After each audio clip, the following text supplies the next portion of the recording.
नमस्कार दोस्तों, मेरे चैनल भक्ति भाव टीवी में आपका स्वागत है। तो दोस्तों, आज के इस वीडियो में मैं आपको बताने वाली हूँ संसार का सबसे बड़ा दान क्या है। तो दोस्तों, शुरू करते हैं आज की वीडियो को पूरा देखें। दोस्तों, हम सभी अपने जीवन में कुछ न कुछ दान करते हैं, कभी भोजन, कभी वस्त्र तो कभी धन। लेकिन क्या आपको पता है कि सबसे अच्छा और उत्तम दान कौन सा है? कौन सा दान हमें सबसे बड़ा पुण्य दिला सकता है? आज मैं आपको एक ऐसी कहानी सुनाने जा रही हूँ जो न केवल आपको प्रेरणा देगी बल्कि यह भी सिखाएगी कि सच्चा दान और सबसे अच्छा दान क्या होता है और इसका महत्व कितना बड़ा है। दोस्तों, यह कहानी बड़ी ही शिक्षाप्रद, महत्वपूर्ण और ज्ञानवर्धक होने वाली है। प्राचीन काल की बात है। मधुवनपुर नाम के एक बड़े से नगर में अगस्त्य नाम का एक युवक रहता था जो लकड़ी काटकर अपना जीवन यापन करता था। वह अपनी पत्नी के साथ साधारण जीवन जीता था। अगस्त्य का जीवन यापन सही से नहीं चल पाता था क्योंकि लकड़ी से होने वाली आमदनी पर्याप्त नहीं थी, जिससे हमेशा उसके परिवार में भोजन और कपड़ों की कमी बनी रहती थी। एक दिन अगस्त्य की पत्नी परेशान होकर गुस्से में उससे कहती है, कितने दिनों तक यह सिलसिला चलता रहेगा? ना कोई त्योहार होता है, ना कोई खुशी। क्यों ना इस लकड़ी काटने के काम को छोड़कर तुम नगर जाकर कोई और काम कर ढूंढ लो। कब तक हम यूं ही कठिनाइयों में जीवन बिताएंगे? अगस्त्य ने बड़े प्यार से अपनी पत्नी को उत्तर दिया, मैं हमेशा तुम्हारी बात मानता हूँ, लेकिन मैंने पहले भी कहा है कि मैं यह नगर नहीं छोड़ सकता। शहर में यहाँ जैसी शांति नहीं मिलेगी। मैं नहीं चाहता कि यह विषय हमारे बीच दोबारा आए।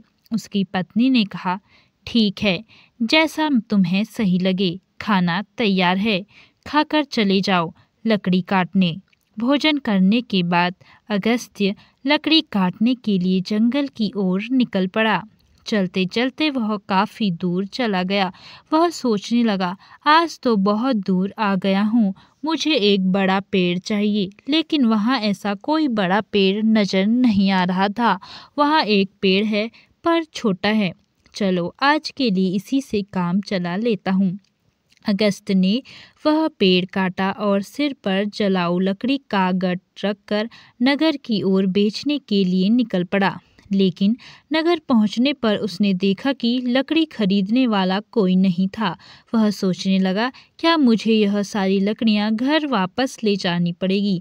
तभी रास्ते में एक पंडित ने उसे आवाज लगाई, सुनो लकड़ी बेचने वाले, इधर आओ, यह लकड़ियां कितने की हैं? अगस्त्य ने कहा, पंडित जी, आपको सारी लकड़ियां चाहिए या आधी? अगर सारी चाहिए तो कम दाम में दूंगा। पंडित ने कहा, मुझे सारी लकड़ियां चाहिए, लेकिन तुम्हारे बताए गए दाम पर नहीं, मैं सिर्फ अपने दाम पर दे सकता हूँ। अगस्त्य ने थकान भरे स्वर में कहा, अरे पंडित जी, तो फिर यह लकड़ियां बहुत सस्ती हो जाएंगी, लेकिन चलिए दे दीजिए, वैसे भी मैं थक चुका हूँ। पंडित ने 50 रुपये देते हुए कहा, यह लो और लकड़ियां यहाँ रखो। वैसे तुम भूखे लग रहे हो, क्या कुछ खाना खाओगे? सब तैयार है, खाना खाकर ही जाना। अगस्त्य ने कहा, मुझे भूख तो बहुत लगी है, लेकिन अगर मैं खाऊंगा तो आपके लिए खाना नहीं बचेगा। रहने दीजिए, मैं घर जाकर खा लूंगा। पंडित मुस्कुराते हुए बोले, चिंता मत करो, यहाँ इतना खाना है कि 10 लोग और खा सकते हैं। जब भी भूख लगे यहाँ आ जाया करो। अगस्त्य ने पूछा, क्या आप हमेशा ही सबको ऐसे खाना खिलाते हैं? पंडित ने उत्तर दिया, जब तक ईश्वर मुझे शक्ति देते हैं मैं यह काम करता रहूँगा। यह सब ईश्वर की मर्जी है। अगस्त्य ने कहा, ठीक है, तो मैं आज खाना यहीं पर खाऊंगा। उस दिन अगस्त्य ने उस पंडित के घर पर भरपेट भोजन किया और धन्यवाद देते हुए बोला, महाराज, आप बहुत ही दयालु और नेक दिल इंसान हैं। ऐसा अच्छा काम करने में मैं आपकी मदद करना चाहता हूँ। अब से मैं लकड़ियाँ मुफ्त में ही दिया करूँगा। ठीक है, अब मैं चलता हूँ। पंडित ने कहा, बेटा सकुशल जाओ। अगस्त ने काटी हुई सारी लकड़ियाँ पंडित को मुफ्त में दे दी और घर की ओर निकल पड़ा। घर पहुँचते ही उसकी पत्नी ने पूछा, इतनी देर क्यों हो गई? क्या आज लकड़ियों का अच्छा सौदा मिल गया? अगस्त ने उत्तर दिया, देखो सौदा अच्छा तो नहीं था, आज केवल 50 रुपए ही मिले थे। यह लो रुपए। उसकी पत्नी ने आश्चर्य से पूछा, क्या सच में तुम मुझे केवल 50 रुपए दे रहे हो? मैंने सोचा था कि आज शायद 2 गुना कमा लोगे, लेकिन तुमने तो आधे ही दिए हैं। इतनी देर तक तुम कहाँ थे? क्या कर रहे थे? तब अगस्त ने कहा, मैं लकड़ियाँ बेचने निकला था, लेकिन खरीदने वाला कोई नहीं मिला। फिर पास के नगर में एक पंडित ने घर चला गया। उनके यहाँ जो भी जाता है उसे प्यार से भोजन कराते हैं। ऐसे लोगों के लिए हमें कुछ करना चाहिए। उसकी पत्नी ने पूछा, हमेशा खाना खिलाते हैं? फिर तो वे बहुत अमीर होंगे, नहीं तो इतने लोगों को खाना कैसे खिलाते हैं? और तुमने उनकी मदद कैसे की? अगस्त ने कहा, वे उतने अमीर नहीं हैं जितना तुम सोच रही हो। वे एक अच्छी भावना रखते हैं और गोपालगढ़ के मंदिर के पुजारी हैं। वे अपनी मेहनत की कमाई से ही सबको खिलाते हैं। मैंने उनकी मदद के लिए कहा कि मैं उनके लिए हमेशा लकड़ियाँ 50 रुपए में ही काट कर दे दिया करूँगा। उसकी पत्नी ने कहा, इतना ही काफ़ी है, लेकिन अगर तुम 2 गट्ठर लकड़ी नहीं काट सकते तो हर दिन 50 रुपये में घर कैसे चलेगा? मुझे बताओ। अगस्त ने उत्तर दिया, मैं अपनी हर कोशिश करूँगा और जो भगवान की इच्छा होगी वह होगा। आज मैंने उनके घर खाना खाया है, एक दिन तुम्हें भी वहाँ ले चलूँगा। इसके बाद अगस्त ने हर दिन जलाऊ लकड़ी काटी और अपने वादे के मुताबिक पंडित जी को सिर्फ 50 रुपये में ही बेचा। एक दिन पंडित जी भोजन करने बैठे ही थे कि बाहर से आवाज़ आई, महाराज लकड़ी लेकर आया हूँ, रुपये दे दीजिए। यहाँ आकर लकड़ियाँ ले लीजिए ताकि मैं जा सकूं। पंडित ने बाहर आकर कहा, अगस्त मैं तुम्हें 50 रुपये नहीं दे सकता, तुम अपनी लकड़ियाँ वापस ले जाओ। अगस्त ने कहा, पैसे कल दे देना, लेकिन लकड़ियाँ यहीं छोड़ूंगा। मुझे बहुत भूख लगी है, क्या आप मुझे भोजन दे सकते हैं? वैसे भी आप सबको खिलाते हैं।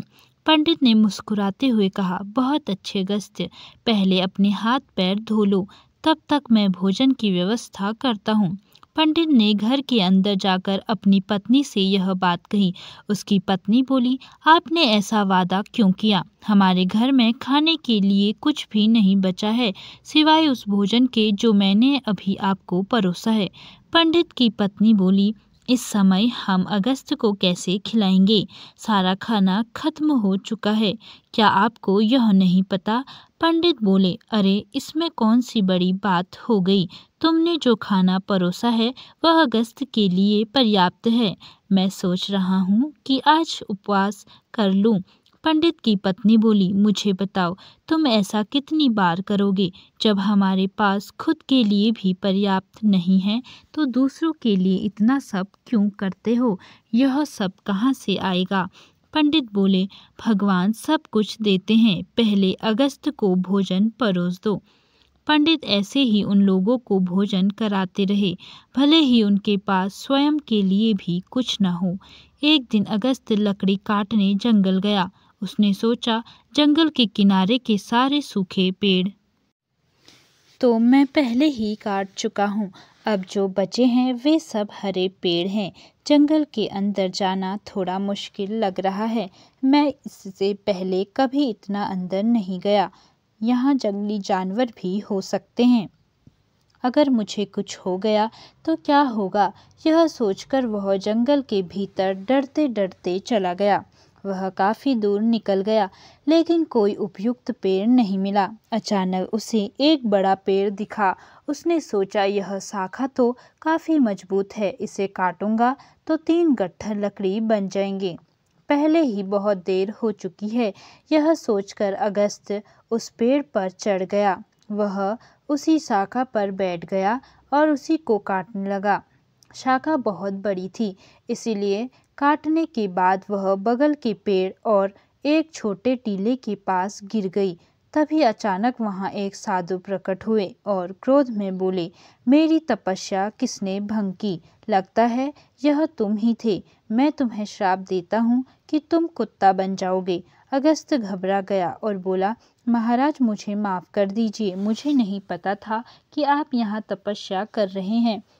साधु बोले, मैं यहाँ 1 वर्ष से तपस्या कर रहा हूँ। तुमने मेरी तपस्या तोड़ी है, इसीलिए यह श्राप दिया है। अगस्त्य ने विनती की, महाराज मैं रोज लकड़ियाँ काटने आता हूँ और उन्हें बेचकर अपनी आजीविका चलाता हूँ। मैंने जानबूझकर ऐसा नहीं किया। कृपया इस श्राप को वापस ले लीजिए। साधु बोले, मैंने क्रोध में आकर यह श्राप दिया है, इसे वापस लेना संभव नहीं है, लेकिन एक उपाय है। अगस्त्य ने पूछा, कृपया मुझे उपाय बताइए। महाराज मैं इस श्राप से कैसे मुक्त हो सकता हूँ? साधु बोले, तुम ऐसे लोगों को ढूंढो जो सबसे अच्छा दान करते हो। उनके भोजन के बाद बचा हुआ एक भी दाना खा लोगे तो तुम्हारा श्राप समाप्त हो जाएगा। जब तुम पूरी तरह सफ़ेद हो जाओगे तब इस श्राप से मुक्त हो जाओगे। अगस्त्य ने रोते हुए कहा, महाराज मैं अपनी पत्नी का सहारा हूँ। लकड़ियाँ बेचकर जो पैसे लाता हूँ उससे हमारा गुजारा होता है। अब मैं कुत्ता बन गया हूँ तो मेरी पत्नी का अब क्या होगा? साधु बोले, चिंता मत करो, भगवान उसकी मदद करेंगे। जब तुम्हारा श्राप टूटेगा तब तुम्हारा जीवन सुखी हो जाएगा, धन धान्य से भरा होगा और तुम्हें हर कष्ट से मुक्ति मिलेगी। यह कहते हुए साधु वहाँ से चले गए। अगस्त्य साधु के श्राप के कारण कुत्ते में बदल जाता है। अगस्त्य साधु से कहता है, मुझे अब इजाज़त दीजिए महाराज। इतना कहकर वह श्राप से छुटकारा पाने के लिए यात्रा पर निकल पड़ता है। वह सोचने लगता है, जैसा साधु ने कहा था, मुझे सबसे अच्छा दान देने वाले कहाँ मिलेंगे? मेरी समझ में कुछ नहीं आ रहा। हाँ पंडित जी, वह बड़े ही उदार और नेक दिल व्यक्ति थे। अब मैं सबसे पहले उन्हीं के पास जाता हूँ। अगस्त्य कुत्ते के रूप में पंडित के घर पहुँचता है। पंडित अपनी पत्नी से कहते हैं, चलो अच्छा हुआ आज मैं बिना किसी बाधा के सभी मेहमानों को भोजन खिला पाया। सच में भगवान की कृपा है। पंडित के भोजन कर लेने के बाद उनकी पत्नी ने बचे हुए भोजन को बाहर फेंक दिया। अगस्त्य कुत्ते के रूप में वहां पहुंचा और पंडित के बचाए हुए भोजन को खा लिया। खाना खाते ही उसका आधा शरीर सफ़ेद हो गया। अगस्त्य खुशी से कहता है, मुझे पता था कि पंडित जी बहुत ही दयालु व्यक्ति हैं। मुझे आधे श्राप से मुक्ति मिल गई, लेकिन पूरी तरह मुक्त होने के लिए मुझे किसी और को ढूंढना होगा। यह सोचते ही अगस्त्य आगे बढ़ता है। वह कहता है, अगर मैं इस श्राप से मुक्त हो गया तो मैं सुख समृद्धि और शांति के साथ जीवन जीऊँगा। भले ही मैं कितने भी साल लकड़ियाँ काटूं, इतना बड़ा कभी नहीं बन सकता। मुझे साधु महाराज को धन्यवाद देना चाहिए। इतना कहकर अगस्त्य दूसरे व्यक्ति की तलाश में निकल पड़ता है। एक दिन वह कैलाश नाम के एक युवक को हल जोतते हुए देखता है। अगस्त्य कुत्ते के रूप में उसके घर के सामने बैठ जाता है। तभी महेश नाम का एक व्यक्ति वहां से गाय लेकर जाता है। वह कहता है, कैलाश बहुत ही नेक इंसान है। वह सिर्फ मुझे ही नहीं कई और लोगों को भी गाय दान कर रहा है। ऐसे व्यक्ति को आशीर्वाद मिलना चाहिए। अगस्त्य यह सुनकर सोचता है, वह आज मुझे श्राप से मुक्ति मिल जाएगी। कैलाश भी पंडित जी के जैसे ही दयालु होंगे। अब देखता हूँ वह कब भोजन करते हैं। अगस्त्य वहाँ बहुत देर तक इंतज़ार करता है। कैलाश ने जब भोजन किया और पत्तल को बाहर फेंक दिया तो अगस्त्य तुरंत उस पत्तल पर बचा हुआ खाना खा लेता है।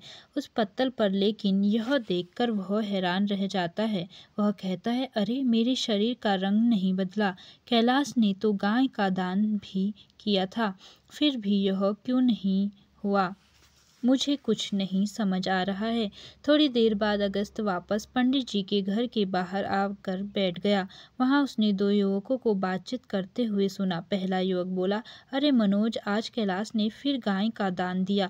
दूसरा युवक बोला, हाँ वह चाहे कितना भी बड़ा दानी दिखे, लेकिन हमेशा नगर के बाहर वालों को ही बुलाकर दान करता है। सच जानोगे तो हैरान रह जाओगे, उसकी सारी गाय 2 महीने से ज़्यादा दूध नहीं देती। पहला युवक चौंक कर बोला, लगेगा। क्या अगर वह ऐसा करता है तो उसे अवश्य ही पाप लगेगा। हमारे सेठ की तरह कोई और नहीं कर सकता। वह एक महान दानी है। एक हफ्ते से खाना बांट रहे हैं और कल आखिरी दिन है। अन्य दान के साथ वस्त्र दान भी करेंगे। सेठ जी खुद वहाँ सबके साथ एक हफ्ते से खाना खा रहे हैं। कभी उनके जैसा परोपकारी देखा है कहीं?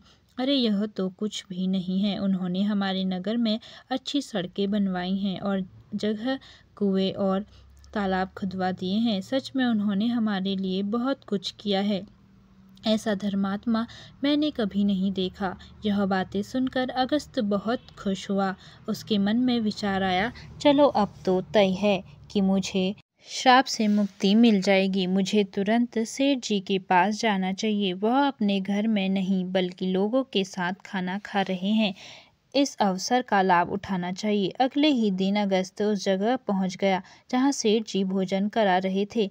वहां उसने सेठ को कपड़े बांटते हुए देखा। वह सोचने लगा, सेठ जी कितने महान हैं। वह भोजन देने के साथ साथ सभी को वस्त्र भी बांट रहे हैं।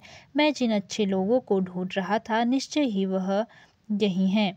मुझे उनके भोजन के बाद इंतज़ार करना होगा। सेठ जी के भोजन करने के बाद कुछ लोग उस पत्ते को बाहर फेंक देते हैं जिसमें सेठ ने खाना खाया था। यह देखकर अगस्त वहां गया और उस पत्ते में से बचा हुआ खाना खा लिया। लेकिन यह देखकर वह चौंक गया। उसने कहा, अरे यह क्या? इतने महान दानी सेठ जी का भोजन करने के बाद भी मेरा रंग नहीं बदला।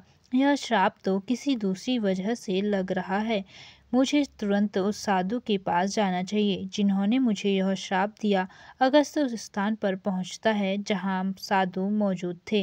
वह साधु को प्रणाम करता है। साधु से निराश देखकर पूछते हैं, क्या हुआ अगस्त? ऐसा लगता है कि तुम्हें अभी तक केवल एक ही सही व्यक्ति मिला है। तुम्हारा केवल आधा रंग ही बदला है। क्या तुम्हें और कोई नहीं मिला? श्राप मिले हुए भी काफ़ी समय हो गया है। अगस्त कहता है, मुझे तो शक है। पंडित जी का खाना खाकर मैं आधा सफ़ेद हो गया। इसके बाद मैंने उनसे भी बड़े दानी लोगों को देखा लेकिन उनके खाने का कोई असर नहीं हुआ। साधु थोड़ी देर रुककर बोलते हैं, इसमें आश्चर्य की बात नहीं है। उनके कर्मों का वास्तविक स्वरूप जानना जरूरी है। अगस्त जवाब देता है, इसके अलावा हमारे नगर के सेठ बहुत धर्मी हैं। एक हफ्ते तक सेठ ने सभी को भोजन करवाया और वस्त्र भी बांटे। इतने धर्मपरायण व्यक्ति द्वारा खाया हुआ भोजन खाने के बाद मैं श्राप से मुक्त नहीं हो पाया। इसमें कुछ रहस्य जरूर है। अगस्त ने साधु से कहा, मुझे कुछ समझ नहीं आ रहा है। महाराज कृपया आप ही बताइए। साधु ने कहा, अगस्त, जिन जिन लोगों को तुमने देखा उनमें से किसी का दान सच्चा दान नहीं था। कैलाश ऐसी चीजें दान कर रहा था जिनकी उसे कोई ज़रूरत नहीं थी। अगर उसे उनकी ज़रूरत होती तो वह उन्हें कभी दान नहीं करता। और सेठ जी जो कुछ भी देता है उसे दान नहीं माना जा सकता क्योंकि वह खुद नहीं कमाता। वह तुम्हारे जैसे लोगों द्वारा दिए गए कर्ज के मुनाफे का उपयोग राज्य के लोगों पर करता है। साधु ने आगे कहा, कल के दान में जो भोजन और वस्त्र बांटे गए वे भी कर्ज के मुनाफे से ही आए थे। इसीलिए सेठ द्वारा किया गया दान नहीं माना जाएगा। वह सिर्फ लोगों का पैसा लोगों पर खर्च कर रहा है। ऐसे में सेठ के भोजन का तुम्हारे श्राप पर कोई असर नहीं हो सकता। समझ लो, सही दान वही था जो पंडित ने भूखे को भोजन देकर किया। भले ही उन्होंने खुद नहीं खाया लेकिन उनका दान श्रेष्ठ था। इसीलिए तुम्हें और प्रयास करना होगा। तुम श्राप से मुक्ति के करीब हो। अगस्त ने कहा, समझ गया महाराज। धन्यवाद देकर उदास मन से अगस्त वहां से चल पड़ा। उसने सोचा, बाप रे, कितनी दूर आ गया हूँ। बहुत भूख लगी है। अच्छा होगा कि पास में कुछ खाने को मिल जाए। तभी उसने देखा एक किसान घड़े में पानी लेकर जा रहा था। पास में खड़े दो युवक आपस में बातें कर रहे थे। उस किसान को देख रहे हो, वह रोज इस धूप में इस पानी से भरे मटके से गुजरने वाले को घड़े में से पानी पिलाता है। वह बूढ़ा किसान 90 साल से अधिक का लगता है पर फिर भी उसका काम काबिले तारीफ है। थोड़ी देर में किसान ने खाना निकाला और खाने लगा। भूखे अगस्त्य को देखकर किसान ने अपने भोजन में से कुछ लिया और उसे दे दिया। जैसे ही अगस्त्य ने वह भोजन खाया, उसका श्राप समाप्त हो गया और वह वापस इंसान बन गया। उसने किसान को सारी सच्चाई बता दी और खुशी खुशी वापस लौट आया। उसने सोचा, सचमुच दान कभी छोटा या बड़ा नहीं होता। भूख मिटाने वाले पंडित और प्यास बुझाने वाले इस किसान जैसा होना सच्चा दान है। सबसे अच्छा दान वही है जो अपने स्वार्थ के बजाय दूसरों की मदद के लिए किया जाए। चलते चलते अगस्त्य अपनी पत्नी के पास नगर पहुंच गया और खुशी से रहने लगा। उधर पंडित ने इतना दान कर दिया था कि उनके पास खाने को भी कुछ नहीं रह गया। जब उसकी पत्नी ने उनसे कहा, पास के नगर में एक राजा रहते हैं जो पुण्य को खरीद लेते हैं। आप उनके पास जाकर अपना कुछ पुण्य बेचकर पैसे ले आइए ताकि हमारा काम चल सके। पंडित ने पहले तो मना कर दिया, लेकिन पत्नी के बार बार कहने पर वह जाने को तैयार हो गए। उसकी पत्नी ने उसके खाने के लिए 4 रोटियां बनाकर दी। पंडित अपने घर से चल दिया। जब वह नगर के समीप पहुंचा तो उसने एक तालाब देखा। वहां स्नान आदि कर्मों से निर्वृत्त होकर वह रोटियां खाने के लिए बैठा ही था कि एक कुतिया उसके सामने आ गई। कुतिया ने जंगल में बच्चों को जन्म दिया था। 3 दिन से कुतिया और उसके बच्चे भूखे थे। भारी बारिश के कारण वह बच्चों को छोड़कर कहीं जा भी नहीं सकती थी। पंडित ने कुतिया को भूखा देखा तो अपने भोजन में से एक रोटी उसे दे दी। कुतिया ने रोटी खा ली। फिर उसने दूसरी रोटी दी जिसे कुतिया ने खा लिया। इस तरह पंडित ने एक एक करके अपनी 4 रोटियां कुतिया को खिला दी। कुतिया तृप्त हो गई, लेकिन पंडित खुद भूखा रह गया और वहां से चल पड़ा। पंडित राजा के पास पहुंचा और कहा, मैं अपना पुण्य बेचना चाहता हूँ। राजा ने कहा, आप दोपहर के बाद आइए। राजा ने अपनी पत्नी से पूछा, एक विद्वान पंडित यहाँ आया है जो अपना पुण्य बेचना चाहता है। तुम्हारे अनुसार उसके पुण्य में से कौन सा पुण्य सबसे बड़ा है जिसे मैं खरीदूंगा? राजा की पत्नी ने कहा, वह पुण्य जो आज उसने जंगल में एक बच्चों वाली कुतिया को रोटी खिलाकर कमाया है, वही पुण्य अच्छा है। पत्नी की यह बात सुनकर राजा पंडित के पास गया और बोला, आप कौन सा पुण्य मुझे देंगे? पंडित बोला, आप कौन सा पुण्य लेना चाहते हैं? राजा ने कहा, आज आपने जो यज्ञ किया हम उसी का पुण्य लेना चाहेंगे। पंडित ने कहा, मैंने आज कोई यज्ञ नहीं किया। मेरे पास इतना धन ही नहीं है कि यज्ञ कर सकूं। राजा ने उत्तर दिया, आपने आज तालाब किनारे एक भूखी कुतिया को 4 रोटियां खिलाई हैं। हम वही पुण्य खरीदना चाहते हैं। पंडित ने पूछा, उस समय तो वहाँ कोई नहीं था, आपको कैसे पता चला? राजा ने कहा, मेरी पत्नी पतिव्रता है, उसने यह सब देखा और मुझे बताया। पंडित ने कहा, अच्छा, लेकिन इसका मूल्य क्या देंगे? राजा ने कहा, आपकी रोटियां जितने वजन का था मैं उतने ही वजन के हीरे मोती तोल कर दूंगा। पंडित ने सहमति दे दी। राजा ने रोटियों के वजन की बराबरी के लिए तराजू में हीरे और मोती रखवा दिए, लेकिन जितने भी रत्न रखे गए रोटी वाला पलड़ा ऊपर नहीं उठा। राजा ने कहा, और रत्न लेकर आओ। जब पंडित ने अपने पुण्य का ऐसा प्रभाव देखा तो उसकी आंखें खुल गई। उसने कहा, महाराज, मैं अभी यह पुण्य नहीं बेचूंगा। राजा बोला, जैसी आपकी इच्छा। पंडित वहां से चला गया। वह उसी तालाब के पास पहुंचा जहां उसने कुतिया को रोटियां खिलाई थी। वहां से उसने कुछ चमकते हुए कंकड़, पत्थर और कांच के टुकड़े उठाए, उन्हें एक कपड़े में बांधा और अपने घर लौट आया। घर पहुंचकर उसने अपनी पत्नी से कहा, इस पोटली को भोजन करने के बाद खोलना। इतना कहकर वह बाहर चला गया। पत्नी के मन में पोटली खोलने की उत्सुकता हो रही थी। उसने पोटली खोली तो उसमें हीरे, पन्ने और माणिक चमक रहे थे। वह बेहद प्रसन्न हुई। थोड़ी देर बाद जब पंडित वापस आया तो उसकी पत्नी ने पूछा, इतने सारे हीरे पन्ने कहाँ से लाए? पंडित ने कहा, क्यों मजाक कर रही हो? पत्नी बोली, मजाक नहीं कर रही हूँ, मैंने खुद पोटली खोलकर देखी है। उसमें तो ढेर सारी बेशकीमती हीरे पन्ने भरे पड़े हैं। पंडित बोला, मुझे लाकर दिखाओ। पत्नी ने पोटली को उसके सामने रख दिया। वह उन्हें देखकर आश्चर्यचकित रह गया। उसने समझा कि यह सब उसी पुण्य का प्रभाव है जो उसने कुतिया को रोटी खिलाने से प्राप्त हुआ।